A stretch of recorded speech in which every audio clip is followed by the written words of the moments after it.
We are back here at Atlantic Health System, home of Atlantic Sports Health. I am with Dr. Daniel Harrington, and we're going to be talking about runner's knee, or known in the medical community as patellofemoral syndrome. So can you describe what that is, and how do we avoid it or help to overcome it? Yeah, so it is a very common problem in runners, but also in athletes in general. So patellofemoral pain syndrome, or commonly known as runner's knee, is pain under or around the kneecap. It's commonly experienced with squatting, kneeling, or sitting for prolonged periods of time. Mm-hmm. Oftentimes, it's mostly in children and young adults, whereas arthritis would be more common in the older adults. Right. A very common cause of runner's knee is simply weakness in the core, in the glutes, and in the quads, and changes the way the kneecap or the patella tracks.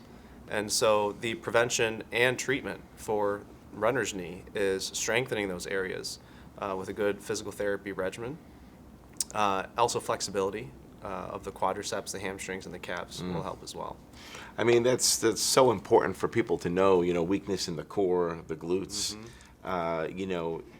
We tend to just not use those muscles a lot because we're sitting a lot, and even from an athletic standpoint, we see those muscles being the huge deficits in performance, right. In terms of improving performance, getting the core strong, getting the glutes to activate.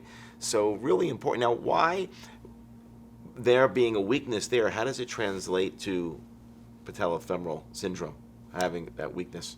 So it really changes the way the kneecap tracks. And so when you're weak in your glutes and in your legs, the kneecap tends to track out laterally or outside rather than straight up and down.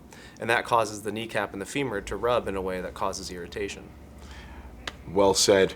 Guys, really key information to understand and take advantage of some of the exercises. I think on the next segment, let's talk about some of these exercises Absolutely. that can benefit and avoid this patellofemoral syndrome or runner's knee that I think a lot of people, encounter. Thank you so much, Doc. Yeah. Appreciate it.